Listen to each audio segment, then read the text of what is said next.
I've been in this room for 8 years, Clarice. I know they will never, ever let me out while I'm alive. What I want is a view.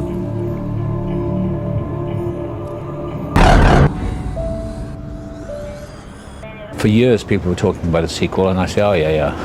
I believe that when I'm standing in front of the camera. Many people say the sequel, Silent of the Lamb. But for me, it's not the sequel of Silent of the Lamb.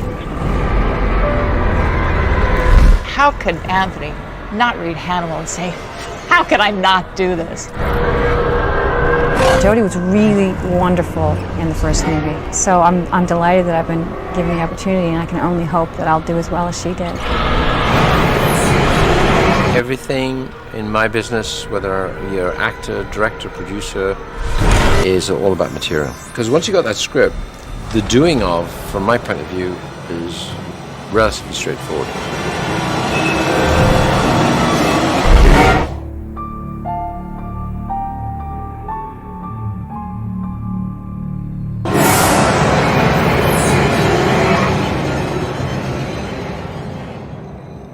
I'm a very good friend with Tom Harris. I knew he worked in the book after Silent of a Lamb. He worked with the sequel of Silent of a Lamb. It was very interesting because, I mean, every 6 months or so, Dino would pick up the phone, or, I would talk to him, how are you doing? How's it going? Do you have any idea of when the book is going to be delivered? You're so anxious about it, and Jonathan Demme along the whole process too, was involved in, have you heard anything, or, how's it going? And so it was quite a shock, actually, when Thomas called up to say, I've delivered. I was kind of surprised by this book, Hannibal. I thought it was really overreaching and so bizarre. So I couldn't make up my mind about it at all. Some of it I found intriguing, some I was a little doubtful about. We were a little concerned when Anthony had come out in the press saying that he was retiring.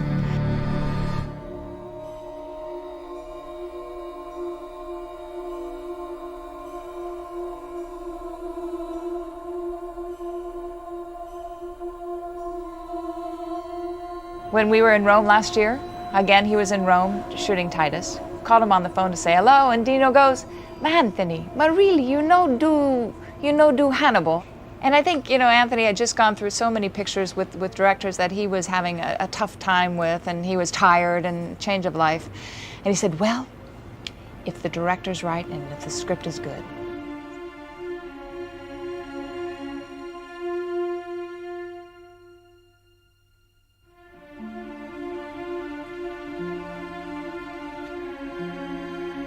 So I was in Malta, and one morning, Ridley called, said, Dino, I come to say hello to you. We've been shooting side by side, day and night, had never seen each other. He was staying in a different part of Malta than we were, so it was kind of funny that, we hadn't run into each other. He came around 10 o'clock in the morning, before start to shooting, we had coffee together, and we social conversation, blah, blah, blah, blah, blah, blah, blah, blah. So Ridley left, went on to prepare his movie. And later on in the day, we get a fax, not a call, but a fax from Rick Nocita saying that Jonathan Demme has passed. A shock, an utter shock, because you're so far along this whole, thing of even the making of Silence of the Lambs when they needed the character of Lecter. Fine, great, we love Jonathan, it'd be great for the project. And then from the continuation of the congratulations with Jonathan, and we hope to do a movie with Jonathan. So to find out that Jonathan had passed, it, struck us in our hearts. In Italy, I say it's a statement. When one pope die, we create a new pope. And they don't find a new pope for Hannibal. When I was in the third week before the end of principal photography on Gladiator, I was standing in the Roman Colosseum and was handed a cell phone saying, it's Dino. And I said, Dino, and Dino saying, Ridley, if I come to see you in the set, you have a few minutes for me? Sure, Dino, welcome at any time you want.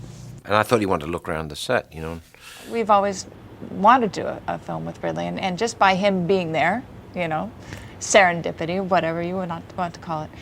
But so Dino said, tonight I ask Ridley. So Dino and Martha arrived with a few other people. and John Bon Jovi with him. So I'm thinking, I'm trying to what John Bon Jovi? Do you know what is this about? And then Dino's carrying this giant manuscript, which is almost as big as he is, because Dino's small. So as soon as we get out of the car on the set, Ridley's there with a cigar to show us around. Dino takes him aside right away. And he talked and said, "Oh, fantastic," and then said, Say, Ridley, you like to do Hannibal? And so I said, basically, Dino, I'm doing a Roman epic right now. I don't want to do elephants coming over the Alps next, old boy. And he went, Martha translated, and he went, no. He said, Hannibal Lector. So Dino said, you must read it. I need an answer by Monday, because we were leaving for Rome the next day. We were going away for the weekend, and we needed to start our list of directors, because Dino will not wait. And so at 3 weeks before the end, when the heat is on, when you're filming anything of any scale, let alone Gladiator, I read the thing in like 4 sittings.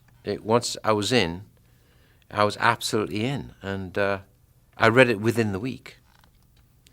And I called up Dino saying, This book is a symphony. It's a fantastic book, and I want to do it. And so we're very excited. I mean, to have Ridley and do Hannibal, it's major. I called up Dino saying, certainly I'm interested in the material. The first person I would like to talk to, though, is Tom Harris. And that was the next call. I was given the name Tom Harris and wrote down, and I'm hopeless with names, and I wrote the number down in Miami. And I'd been shooting all day, and I then looked at rushes, and then had a bit of dinner. I staggered back in the house I was renting in Malta at about 11:45 at night, met the 9.5 yards of facts on the floor from DreamWorks and dealt with that, and then finally thought, oh God, I better call Tom Harris. So I went beep, beep, beep, beep, beep, beep, called the number. This woman voice called and said, hello. I said, hello, is Ted Talley there? And she said, Ted Talley? I went, I must have the wrong number. Click, okay? So I thought I'd give it 8 minutes. You fool, right? And 8 minutes later, I called back, and this woman came, and I could hear a kind of a music tone in her voice. I said, different voices, Tom Harris there, please.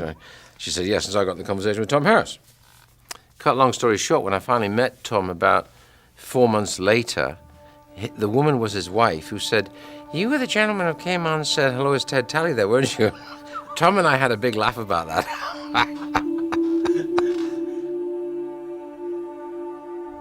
When they phoned me and told me that they were going to make a movie of it, and would I be interested, I said yes. I said, I think, it needs condensing. And they tried out a few script writers, a few screenplay writers, and they came up finally with this wonderful writer, Stephen Zailian. Now, I would never have taken it on if I hadn't had such a good book. I mean, I love to work with Anthony, but I wouldn't have taken the risk if the material hadn't been so interesting. And then because the material was good, I was able to get Steve Zailian. Stephen Zailian is a genius. He's the best writer, not only the most expensive, but the best writer in the industry. I get very involved with the writing. I love the process with the writers, okay? I don't write it. I can't. I'm not good at that. Or I can write, but I couldn't write in not even the same court as Steve Zailian, right? So forget it. I'm not going to spend 2 years writing a goddamn screenplay, which is not as good as what he can write in 6 weeks, So I'd rather pay him the money, and enjoy the process of talking to him, exchanges of ideas. And particularly writers like that writers like him are special, unique. Some writers talk to you for a day, say, that's it, I'm fine, I can go and write now. No, that doesn't work that way. If it does, there's something wrong because you're just hoping for the best and you're walking away and letting them do it for you. And it might work, but mostly not. Steve's one of those guys who wants to know, he's like a psychologist, he wants to know every problem. And he's gone through the material inside out. He's come back with all the problems. He makes you sit and sweat through it with him and discusses every inch of the way with him, exchanges of ideas, what about this, what about that. And I suddenly realized after I talked to Steve for like 25 days virtually on the trot, that he was exorcising the 600 pages of the book. He was distilling through discussion what he was going to finally do. One day he suddenly said, okay, I can do it now. And so within a month I had a 130-page screenplay, which frankly I could have just made. 130 pages is a bit long, but you know, we could have just made it.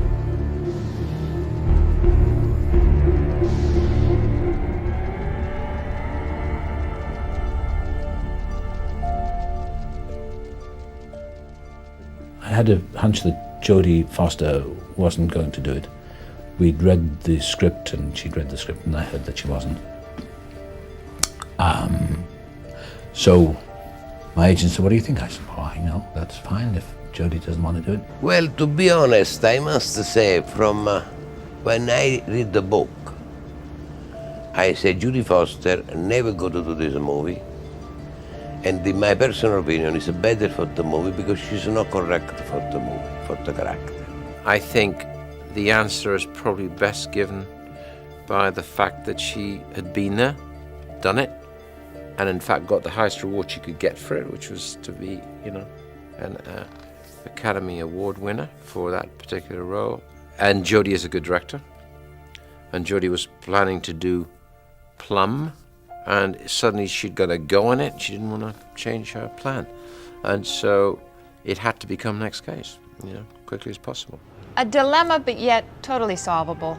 It would have been great to have Jodie Foster in the role of Starling, you know, as a continuation of what they had started and what they had such accolades in doing. But when it was quite clear that she wasn't going to do, you can't wallow in a sadness or that, you know, an actor is going to take that role and let it die. You know, in a sense, I mean, the role of Clary Starling doesn't die with an actress that is not going to play her. I was disappointed that Jodie didn't want to do it, but I thought, well, onwards we go. And they came up with about 5 or 6 different female actors, and they were all terrific. Well, it was interesting. There was, you know, quite a bit of interest because it was also very controversial, but also a role for someone to make a mark, you know, even an upcomer we were considering. You know, there's a lot of talk that we had, you know, talked with Angelina Jolie and Hilary Swank, as well as Cate Blanchett. You know, so, you know, everything was open and there was strong interest from all sides. And Julianne Moore's name came up in that, and I phoned Dina De Laurentiis. I said, well, I know Julianne, I worked with her, we did Picasso together. I said, she's a terrific actress. She said, yeah, well, so we are going to work it out now. I said, oh, fine. I phoned my agent, I said, do I have any power of casting? He said, no, you don't have any at all. I said, all right. I said, well, of them all, I said, they're as great as they all are. I said, I think Julianne is probably closer to this. I mean, Anthony, because I felt it was only right to do so, in a way it's his film and his subject, and therefore I felt certainly in this instance it was right to discuss who would be his leading lady. And then when Julianne Moore expressed interest, I mean, this was a coup, you know, because she's a solid actress. She's probably right at, with her colleagues at the top. I got a phone call saying they were interested in me for this part, and they sent me the script and I read it and really liked it. And then I was in London doing some press for Vanity Fair, and I got another phone call saying that Ridley needed to meet me in Los Angeles. So I had to go, after London I flew back to New York and then flew to LA for a day, and then met with Ridley and then came back, and then found out the following day that I had the part. She's a real chameleon. When you think of her, the kind of body of work she's done, and she's always different, to the extent that sometimes you have to say, who's that? Oh my God, it's Julianne. You know, that's really a talent, that's great. And so she was it. We were very lucky that Julianne Moore responded immediately, because she just so comfortably fits the role of Clary Starling in Hannibal. I think that in instances like this, comparisons are inevitable, and of course there are going to be some, you know, there's some apprehension about it because Jodie was really, really fantastic. She won an Academy Award for the role, you know, I mean, she's a great actress. But it's a different movie, so that's the way I have to approach it. That was one movie, and this is another one. Silence of the Lambs was an excellent psychological thriller. Hannibal is different, being, yes, it's a sequel to the characters, but it's not a sequel to that story. Silent of Rambo was a story about Sterling, agent of FBI, in the background in jail, Hannibal Lecter. Correct? Here is the other way around. It's the story of Hannibal, free man. If nothing else, whilst this is a quite different, and in some respects far more exotic story, I wanted to keep it actually within the bounds of absolute reality.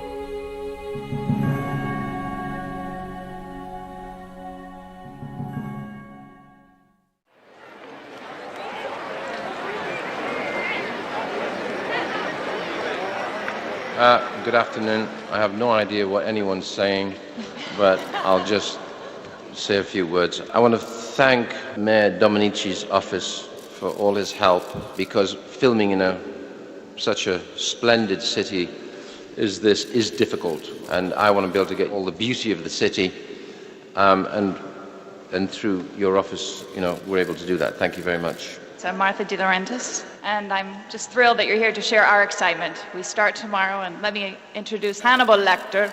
Hannibal Lecter, cioè Anthony Anthony Hopkins. You don't need a translation for Anthony. E la Clarice Starling, Julianne Moore. I think we're all going to really enjoy ourselves here. Thank you very much.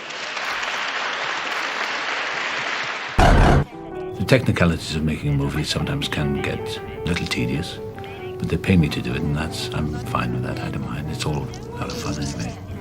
It's an interesting movie because there are kind of a million different tones in it. So the pace of it has changed from week to week, and the tone of it's changed. And so that's been really fun. There's always trepidation when you're going down a route with somebody who's actually been there before and done it. And, am I going to be allowed into the room, or am I going to be the organizer?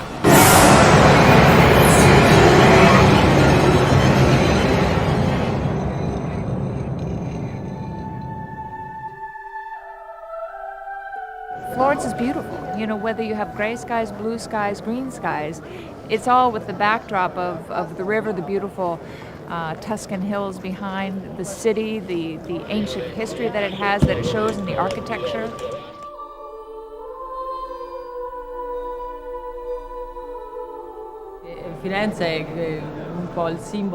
Florence is like the heart of Italy. So to be working on an American film with a foreign crew in the Italian city, I feel like a foreigner myself.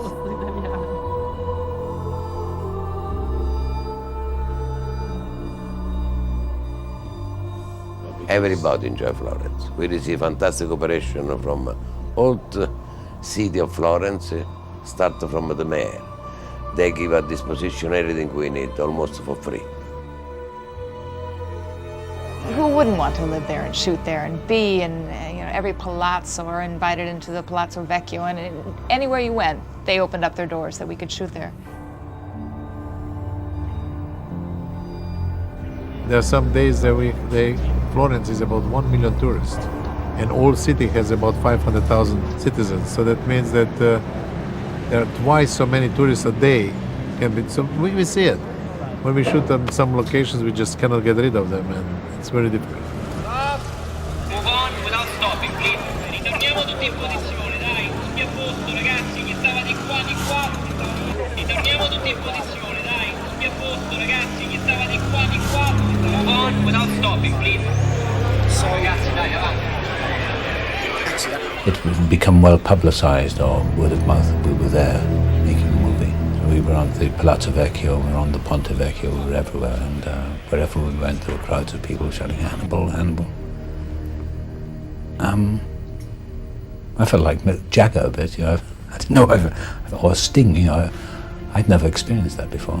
It was a lot of fun, and people wanted me to sign the book and sign autographs and have photographs, and I did, and I enjoyed that, because those are the people keep me in work.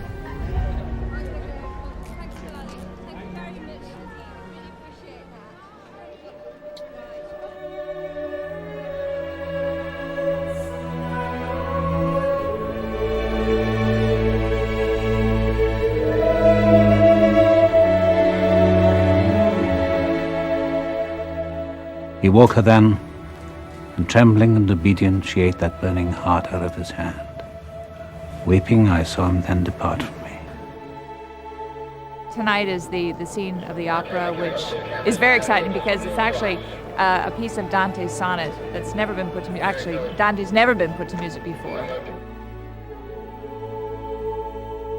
We could have just selected an opera, but I thought it was kind of interesting because I wanted the opera to be reflect somehow Hannibal. We had Hans Zimmer 2 weeks before we started shooting, and this was just 5 weeks ago now. So the first thing, Hans is just getting off of Mission Impossible because he's been working 24 hours a day for weeks on end. And the thing that we needed most out of Hans was the piece for tonight, because we really needed something to be able to stage, to be able to costume, to be able to cast, to be able to get, you know, full production value. So Hans said, okay, let me see what I can do. So he and Patrick Cassidy, who works with him, came up with this fabulous piece of music to put to Dante's sonnet from La Vita Nuova.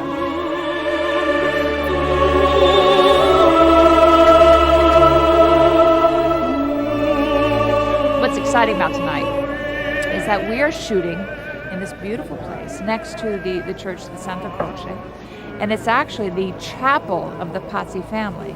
So as you know, Pazzi and this whole thing of Florence, the whole history of Florence, and why really we're shooting here is that it's a closed city with great history of tragedy, of medieval violence, and just lots of things always happening between the Medici families and the other families, and hate and jealousy, and kind of what Lecter has always appreciated is this culture that Italy has so profoundly in its soil that he's wanted. He likes this fine life.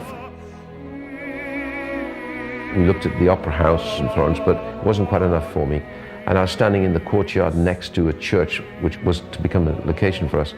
And I was looking at the courtyard, and at one end of the courtyard was a fantastic facade, beautiful facade. And I said, we should do it here. Why don't we use the facade of the building as the backdrop or the proscenium of the opera?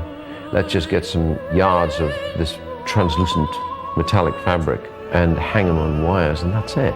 With the opera singers at the front, and you have a ready-made set.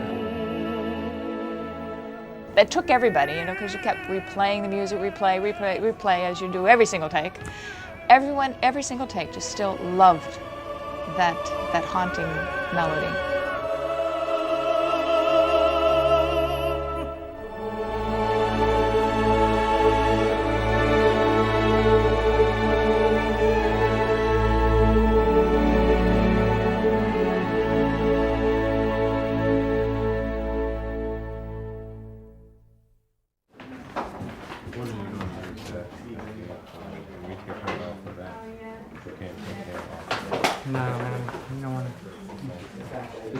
Like you're drunk and seeing double. Hey! This is mine. It was really outrageous. You know, we made a lot of jokes because obviously it's pretty far-fetched stuff.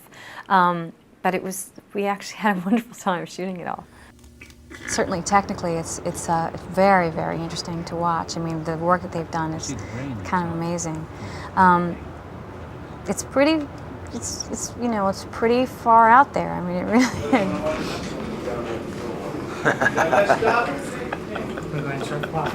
That's funny. So which one did you pull? That. Who's real? Right here. It was just amazing to watch myself working with Anthony Hopkins in character. It's like it's really a great experience. Is the top of the head already on, or do you want it spraying in with the thing? The worst part of the whole thing was getting the body cast done. When they put you in the body cast and they have to do all that stuff because I'm claustrophobic, so that wasn't fun. No, now it's just not real. I'm bigger than I thought, though. Yeah, I think they'll remember this one. Some of it is a bit grisly, but we, like any film, if you have, especially in a situation like that, you have to take it very lightly and not get caught up in it. This is for the blue screen, so when you see me, now obviously they're on the dummy, so they'll do the cutting of the brain. Anthony Lecter will cut the brain and do everything that needs to be done that he was doing. But when you see me with the top of my head like this, then you'll see this. So they'll, like, I don't know, CGI, is that what it's called? Right. Yeah. The brain onto this thing, and I guess this is their mat. I played people who are older, so I've aged in movies, and that's more horrifying. That's even scarier when you see yourself. Oh my God, that's what it's gonna look like, huh? And then they had to shave. See, they shaved my head too completely, which I hadn't done, and I really hadn't. I never noticed my hairline was that far back. I didn't really notice that. I've been covering it for years. I mean, I don't know if this could really happen. I mean, definitely not. Well, I guess it could, but so we're just kind of playing and creating our own little world to think what might have happened and how you would look, and then, you know, it's also a movie, so there's, you know, there's a certain. I mean, talk about, you know, acting and playing pretend. You can't play bigger pretend than this. I mean, this is really. It was gross, it was cool, it was like, wow, I'm in a movie with him, wow, there I am acting with him. There was just so many different emotions, but the biggest thing was a giddy joy of just movie making, and I said, oh my God, they're gonna be eating my brain now. Oh, look at that, how cool. It's very weird. Very, very weird. Tommaso, toma, tira su.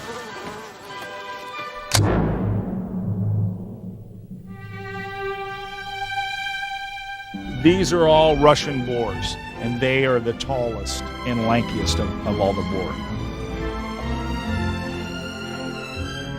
About 7 or 8 months ago, there was rumors of this movie, Hannibal. So we started looking for pigs, and it all sounded feasible, and we knew we could find them. And they pulled the trigger, I think, in March, and said, go get them, because this was one whole sequence that they were very worried, and still are worried since we haven't shot a frame of it, but they wanted to make sure that all will work.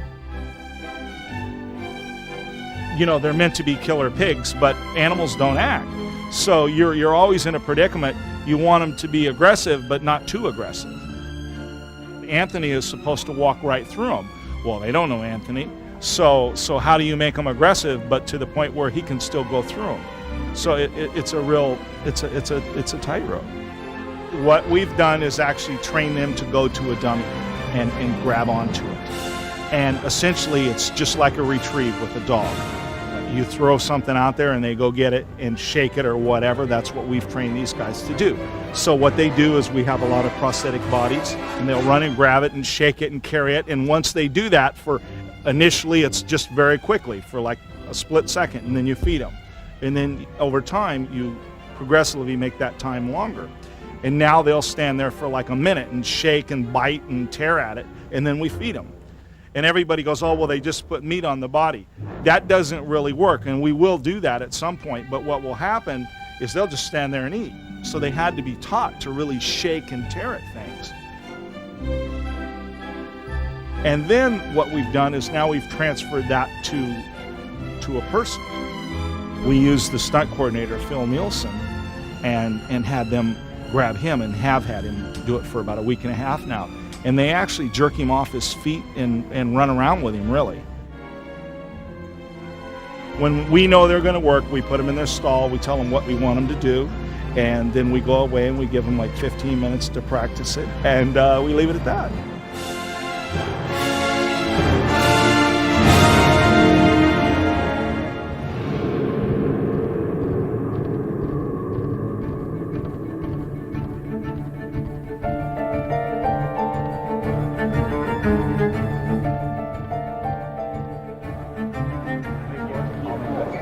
What I want to do is go from here in a fast move, right up, hit the top, and as we do, she walks in. Hold it. Let's do the timing. Okay, here we go. Ready, try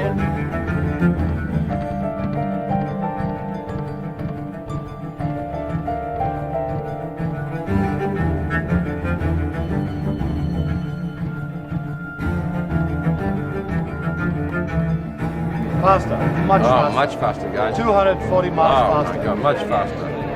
Much faster. Oh, we're extremely lucky that Ridley said yes, because what he's brought to the project and is tenfold what you could possibly imagine. Actually have Tony go with him, pan with him, and wait here. Julianne could come and in. Julianne comes in here, and the speed starts to look in that direction. Maybe there, Dr. Lecter. Damn, but can hear the band, so it goes through that way.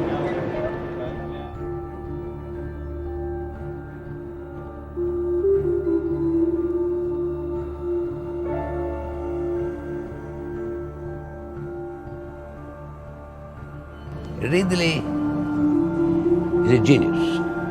He's very intelligent. He never screams with anybody. He's a fantastic guy.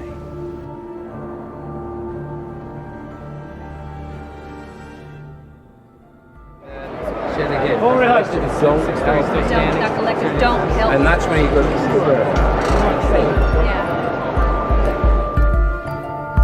He's the sort of director who trusts actors. He expects me, I might sign a contract actor, and he signs a contract director. He trusts that I'm going to know my job, and he makes suggestions. That's all it is. A director doesn't shout at an actor saying, you do it this way. Only a fool would do that. No more than I would tell him to where to put the camera. I mean, some actors do that. They ruin films. So I trust that he knows his job, and he trusts that I know mine. I mean, with this part, he said to a member of the crew one day, was saying, let's try this. And he said, well, Tony knows the part, so let him decide. It was a polite way of saying, he knows what he's talking about.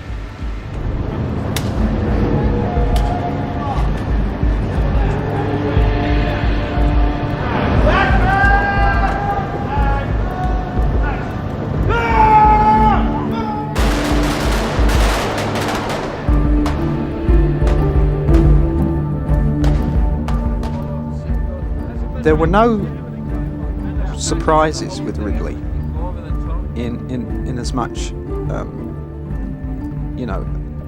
he's prepared, is a master at it, and a total visionary. He really surprised me when I met him. I don't know what I expected quite, but he's very soft-spoken, really gentle guy. He's bright, he's quick, incredibly detail-oriented. I mean, he does so much stuff himself. I'll walk on the set and he'll be kind of like moving papers around, and sticking something here, sticking something there, and he'll look through the lens, do this, do that, and the other thing. And he's a real pleasure. Whenever you feel any kind of tension in a scene, whenever you're worried about something that you're doing, really manages to adjust everything and just kind of, fill up the whole thing. It's great. He knows exactly what he wants. He likes to have very particular images with a shadow, a particular angle of the face. He's a wonderful director, and it's very exciting to work with him. He reminds me sometimes of Fellini. Because Fellini has a script in his hand. When he goes into stage to shoot, he creates something new in every shot. Because, you have two ways to make a movie. You make the movie like the script, day by day, put together, shot together, or you create a day-by-day movie, and then you have a different movie. This is what Fellini did in his time, and this is what Ridley does. He's very practical. No airs and graces about him. There's no mystery. He doesn't want to talk about it and pontificate about it or analyze it. He says, right, why don't you come through that door and then go to the table and cut his head off or whatever he says. He said, all right, yeah, all right, let's do it. Action. Print, okay, cut. Do you want to do another one? Yeah, all right. Yeah, just do one more, a bit faster maybe. Cut, okay, check the gate, onwards. A good director will either tell you faster or slower. That's a good director. Maybe do it a bit faster, or maybe don't do it too fast. That's a good director. All the rest, all the hogwash of talking about it, analyzing it, is just such a waste of time. Rehearsing it and analyzing it, waste of time. For me it is. faster or slower. That's a good director.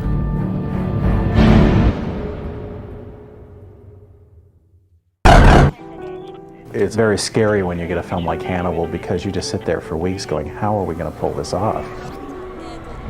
Working with Ridley Scott was, I mean, you can imagine, it's just an incredible experience.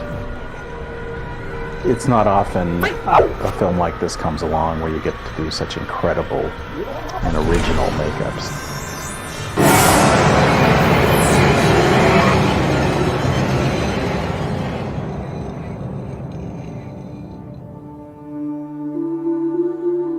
Well, it was really unexpected. We got a call from Branko Lustig, and I returned his call, and he said, do you want to work on this film, Hannibal? And it was like, well, of course. You know, we knew Ridley was involved, and that was one of the major draws for wanting to work on the film. I'd been a big fan of Ridley Scott for forever.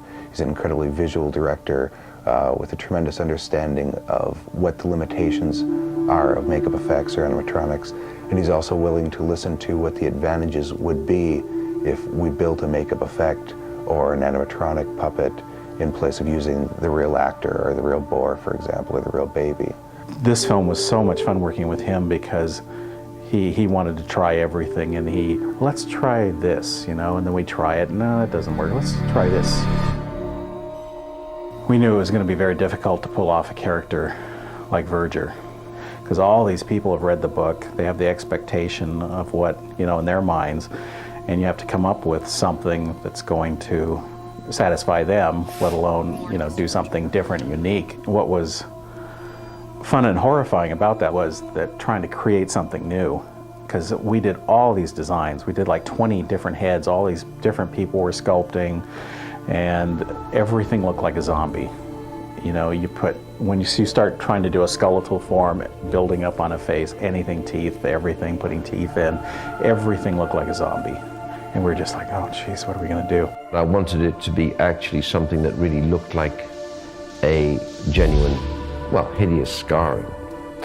And so during the process of trying to decide how do we make a man monstrous at the same time real, not like a face from the House of Wax. There's a big question in filmmaking of what the audience is going to accept, you know, leaning more toward the realism or more toward the interpretation of it.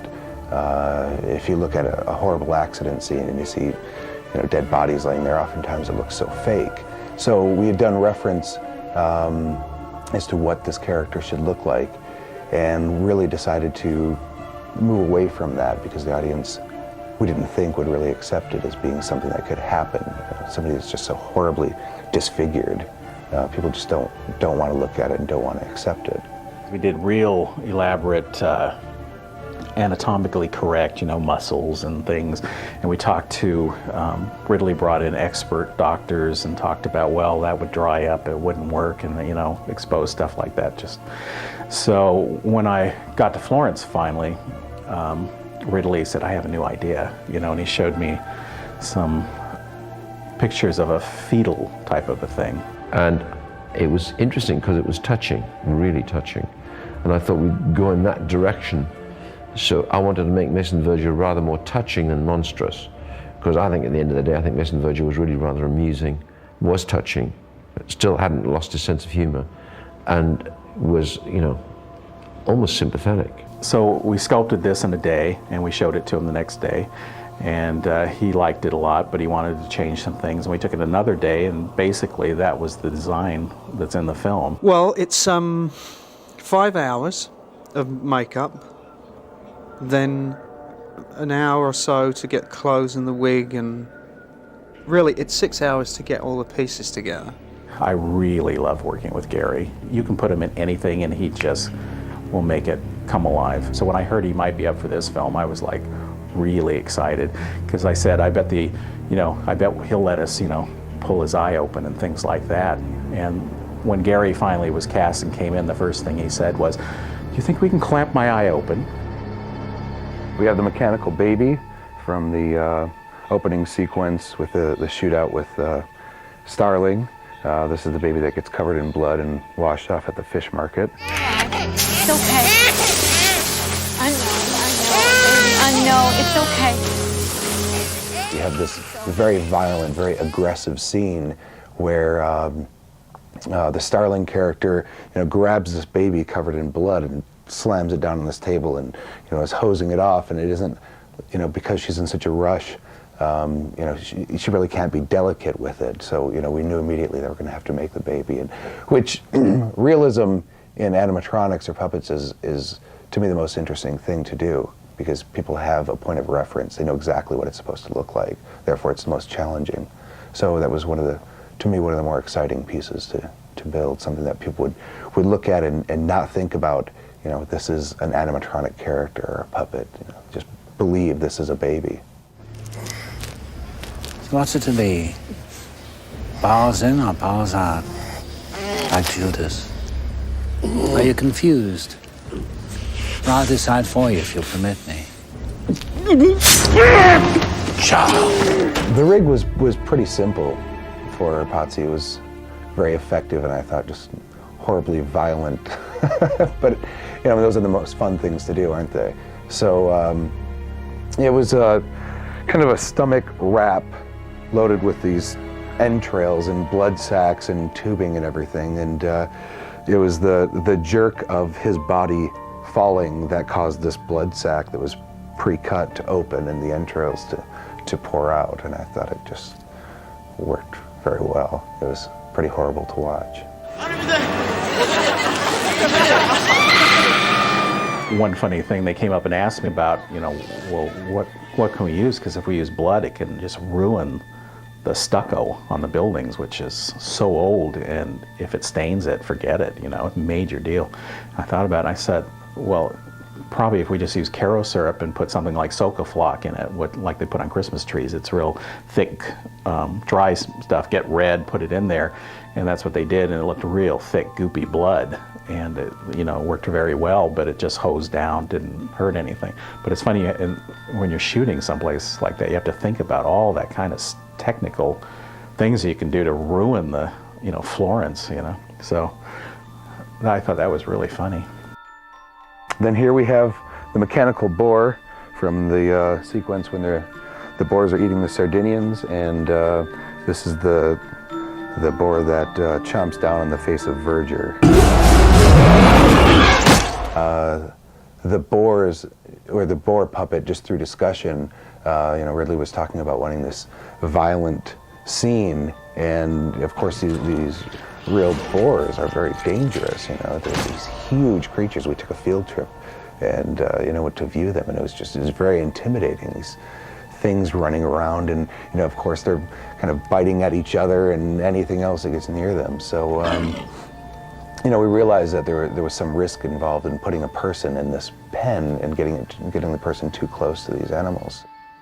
Off of eBay, we got a Russian boar head that we used, and then we copied it and punched all the hair into it and made this really incredible boar's head, which they use for the close-ups. Could do these snapping and biting scenes, and we also built a puppet of one of the Sardinians that was made out of gelatin and several layers, so the boars could tear away at it and eat it. We took the full bodies of the two guys that get attacked by the boars and made complete mechanical gelatin-skinned edible bodies with all the sculpted underneath, all the anatomically correct, bones and everything, and then stuffed chicken and stuff in between all that, so that it was all edible. And the boars came over and just were pulling out the entrails and grabbed the one guy's face, ripped it right off, the gelatin, and it worked really well. This is the puppet we created for the brain-eating sequence. Of course, the skull cap comes off, and we had animal brains in there, along with a kind of a fluid sac going over the top, so when you cut into it, it bursts out, and it's all runny and disgusting. Puppet has full facial movement, eye blink, eyeball movement, back and forth, up, down, jaw movement, cheek movement, neck movement, etc. The first thought was, oh my God, how are we going to do this? It seemed to be an incredibly complicated sequence that had to be done with great precision. I mean, there would be no room for error on this. And of course, we knew we were going to be working with the mill to create the scene, which, left a lot of comfort, but, it's still a really frightening undertaking, knowing that there'd have to be this exact duplicate of Ray Liotta in the form of a puppet, along with the makeup effect that went on his head, along with, of course, the talent of the mill, and just the merging of that. To me, it's one of the best scenes that has combined all the techniques available. It was an incredibly painful scene to watch, even having built the product, and seeing it every day in my studio. In that scene, there are 2 or 3 shots which actually are the figure and not Krendler. And I'm never going to tell you which ones they were, because it was so good. Eventually, when I cut it in, I had to look closely and go, oh, good Lord, that's the figure they made. So they did a really brilliant job. I think the merging, the very seamless merging, especially in this Krendler character, of the makeup effects, the puppet, and what the mill created, more establishes the need for each basis for technology, rather than saying that one will outdo the other. It was about 5 or 6 years ago, everybody was saying, the CG effects are going to eliminate the makeup effects industry. Well, it's kind of nonsense, because we realize that there are things that need to be shot in camera. The director needs to work with, the actors need to play off, or even the visual effects artists need to have a point of reference so that they can do their work properly. And I think that the work that we did with the Krendler character really established that even stronger. It was incredibly seamless. I couldn't see any change between the 3 technologies being used. So, I think that's kind of a feather in everybody's cap that it went off so well.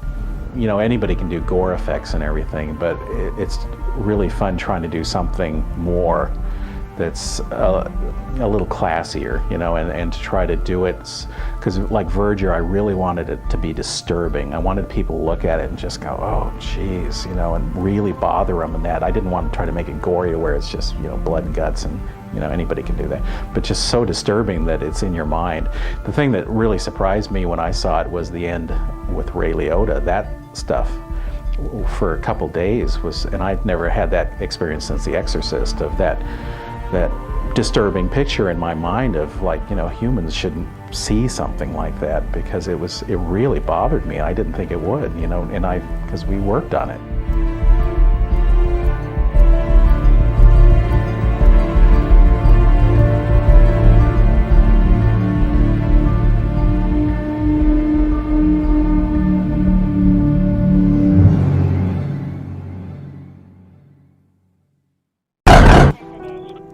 It's a haunting story, and my ambition has been that the music will be haunting.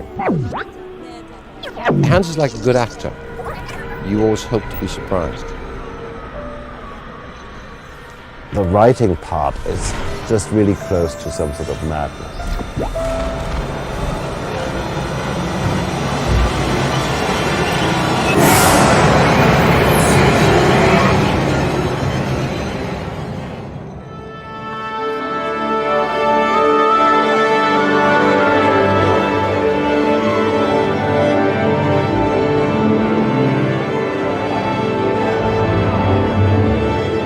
Belsize Park in London. I'm in George Martin's facility, which is where Hans Zimmer and I actually like to do score. And it's really a comedy love story. And we have a little opera in it, so we're going to start with the opera. And it's on your stand. There you go.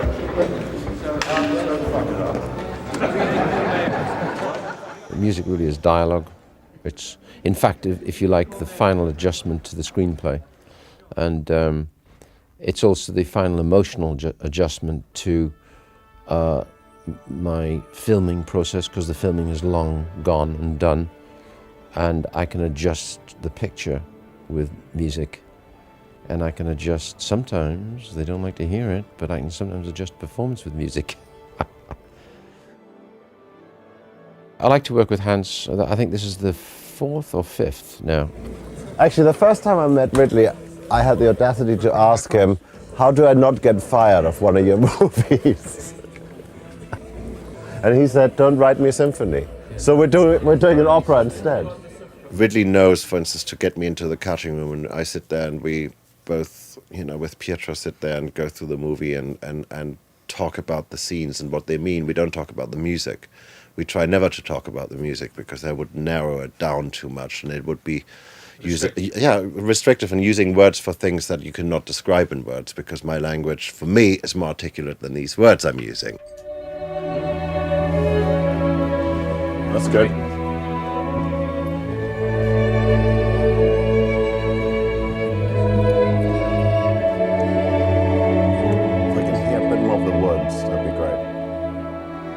Especially flute, because he's the sweetness, and he's about the best player there is.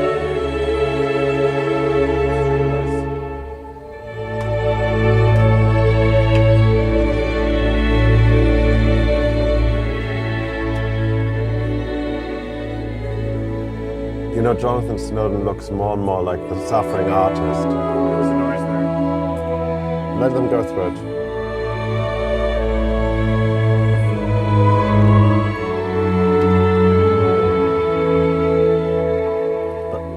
Back a little bit on the clarice.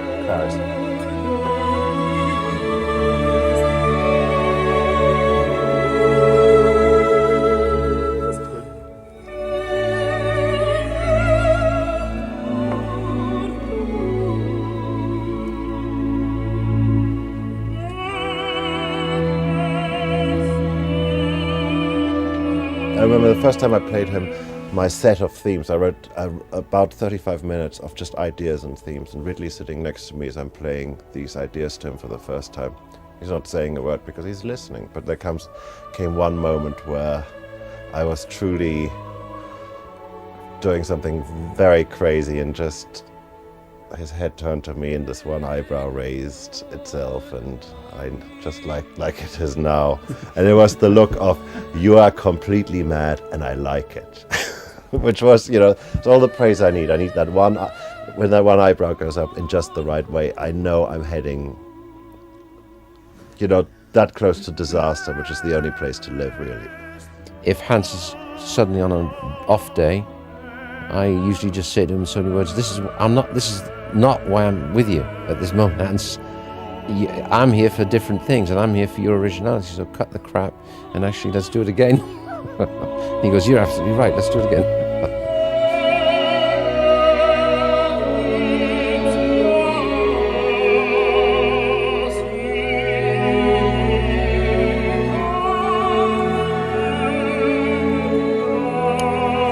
I'm going to make a change in the overall thing, I think. Whenever the tenor has a line, I'm going to get them to play a little fuller, and whenever she sings, I'm going to get them to play a little thinner. Okay. Just because I think it'll be a nice contrast. That's a nice idea. Do you know what I mean? I like that idea. Okay. That'd be good. The great thing about this film is that you can literally read a million different versions of messages, of subtext, of substance into each scene. And I can score this movie truly as a archetypal Freudian Beauty and the Beast type fairy tale. I can score this as a horror movie. I can score this as the most elegant piece. I can score this as a treatise on corruption in the American police force. I can score it as the loneliest woman on earth. I can score this as, the beauty of the Renaissance. I can do all these different things in each scene. And I have to make up my mind, where do I want to see the character at which moment in time? I felt the underlying emotion of this film is affection, right? And in some instances, you might even wonder, certainly from one direction, is it more than affection? I've come from this idea that it should really be a love story, but it can be a dark love story. I think using the word passion in its truest sense. I mean, these are two people that should never be together. This is Romeo and Juliet, and so I've done a modern day Romeo and Juliet. It is dark because the story, of course, is essentially dark, but it's kind of romantic at the same time.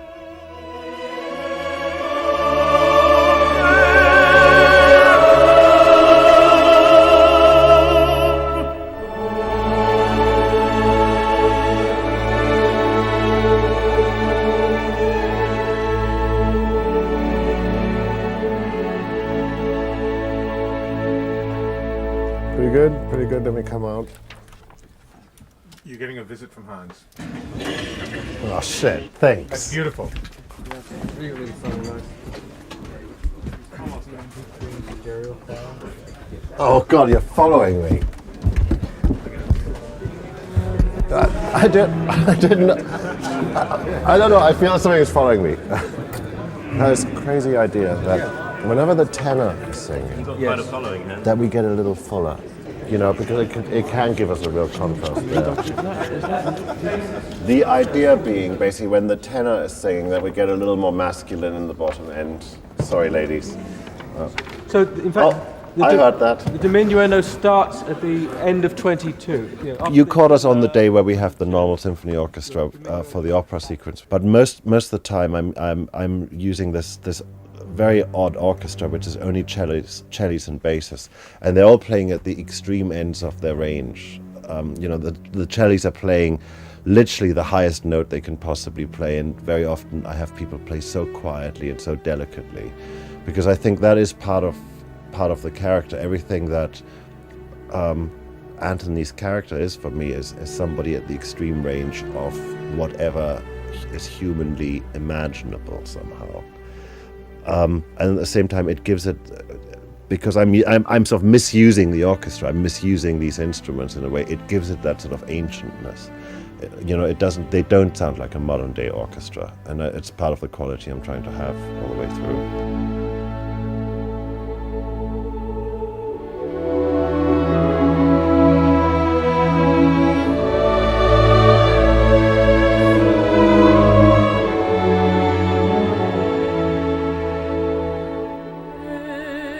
If I'm here behind the glass, I serve the orchestra better because I can, you know, I have now written it and I'm nearly an audience, and I can, you know, my criticism is from a sort of recording perspective. It sounds very different out there, you know. The great thing is, I mean, you know, you've been walking around out there. It's a different experience sitting amongst the orchestra, and we haven't got the technology yet to really make that work. I know we have 5.1 surround, etc. It's still not the same as sitting amongst them. So since I can't actually capture that, nobody can.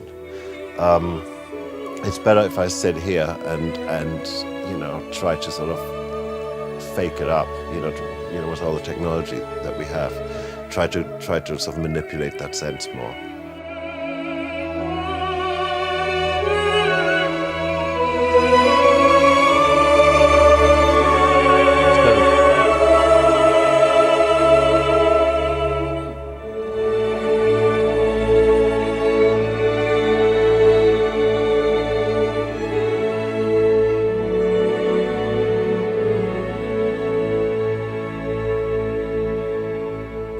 Happy?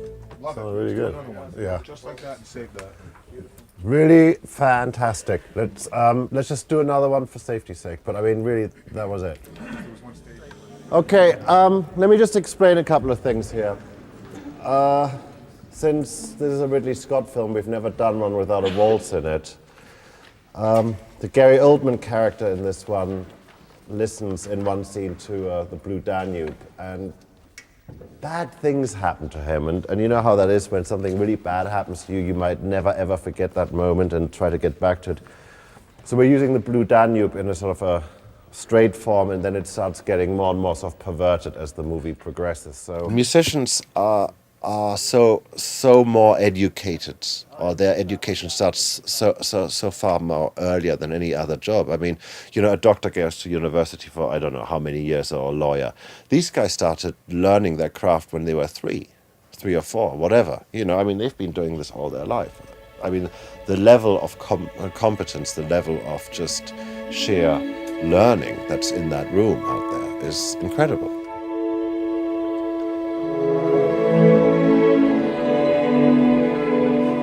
One of the things I love about music is it's this non-political, non-racist thing, really.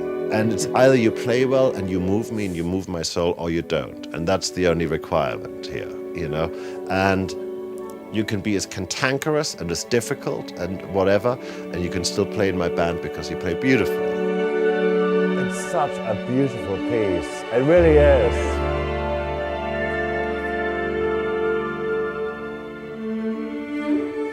I don't care if you're Republican or Democrat or communist or Christian or Jew or whatever. It doesn't matter. Just play and play from the heart. And that's the only requirement. And that is sort of a great thing in music.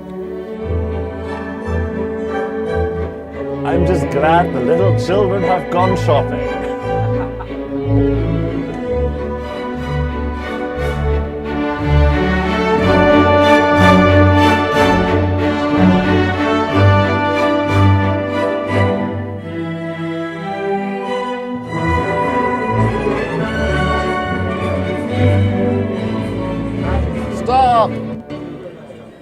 Every once in a while you wonder, is it all worth it? Is it worth it, this job, you know, staying up all night for weeks on end, you know, disappointing your family, not being home for weekends and stuff like this.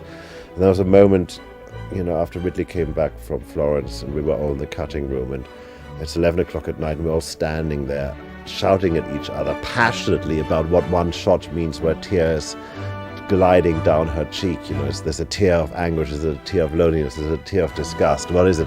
And three grown men, Pietro, Ridley and myself, being passionate about one tear, and you suddenly go, hang on, this is the greatest job on earth.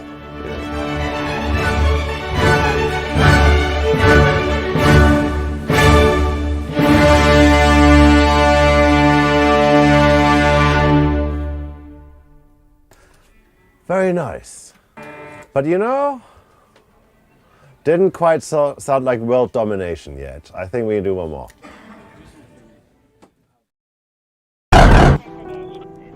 Hannibal's bigger than all of us. The expectation for him playing this role again is huge. It's bigger than life, and it's just great to see Tony back in action.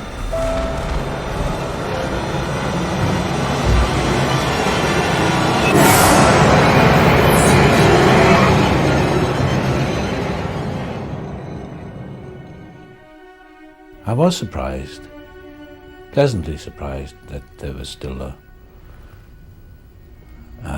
following for this terrible character I play. People love Hannibal Lecter because he's, first of all, because he's a charming Englishman.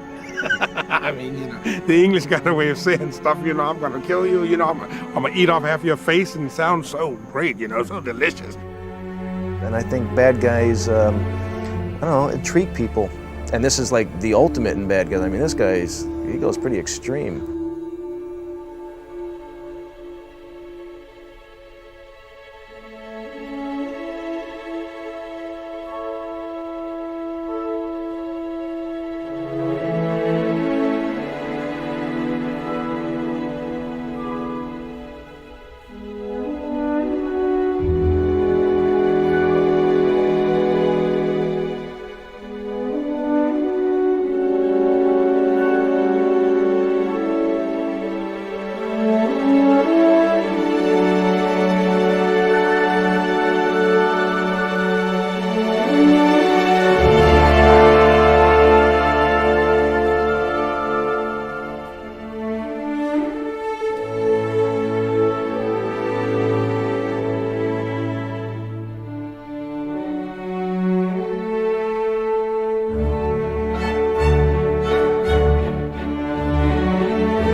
are the killers.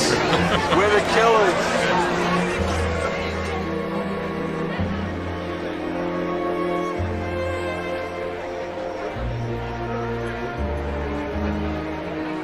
I'm not nervous at all because I know it's a great movie.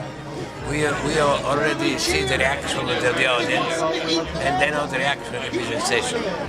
Sure, it's been a little long, but I miss Ridley. I know he wants certain versions to be here, and it's unfortunate what's happened. But we bring him to it, Janina's here, and we are going to embrace everyone that's here on this awful night in New York. Well, I'm here representing Ridley, actually, because he can't be here because he had a tragedy in the family.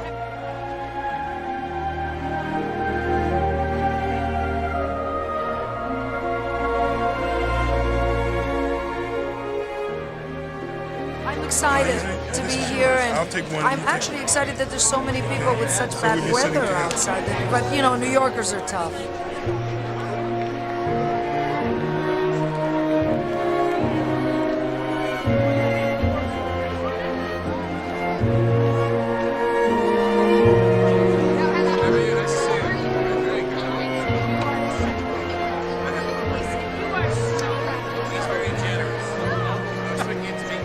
Disgusting.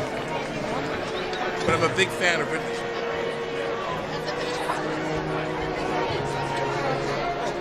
I'm here to see the film, and I'm expecting a wonderful success.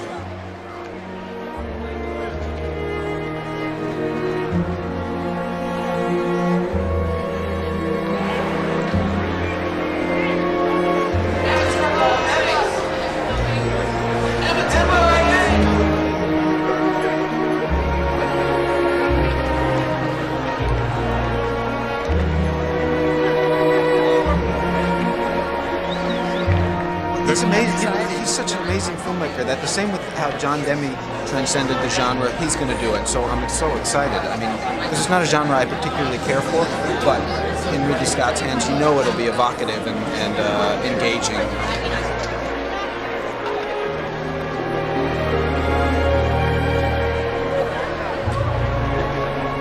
I'm expecting to get scared half to death. And movies like this kind of bother me. But I'm such an Anthony Hopkins fan that I'll overlook that.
The script, and I thought, boy, I wonder how he's going to be able to pull this off, because a lot of it was very, very dense and complex, all the stuff in Italy and so on. And he just pulled it off great. I have to tell you, he really did. Usually, when you watch movies as an actor, you've been through it so much, you kind of know where the camera is and all that. And I was just swept up in it. I was just on the edge of my seat the whole time.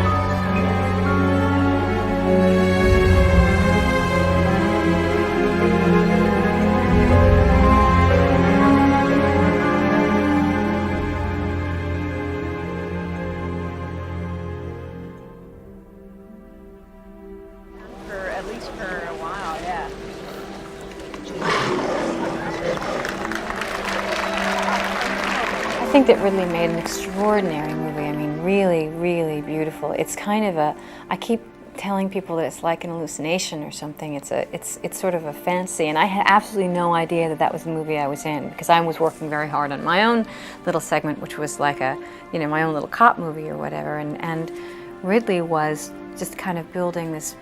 It's just, I think it's absolutely stunning what he's done. It really is.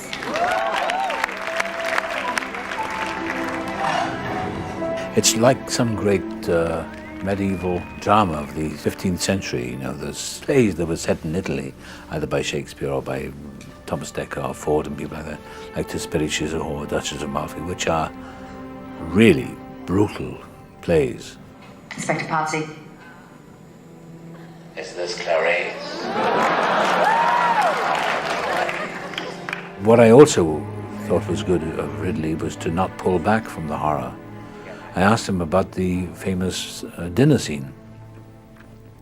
I said, what are you going to do with that? He said, well, we'll film it, you know, flat out. And he said, if it doesn't work, if it's too much, we'll pull back in the editing.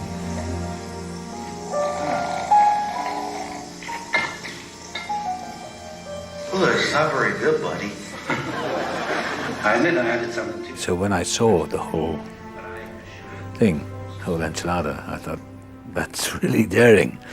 And then all that stuff, he didn't pull any punches because he shows the audience this is what happens when you mess with Hannibal.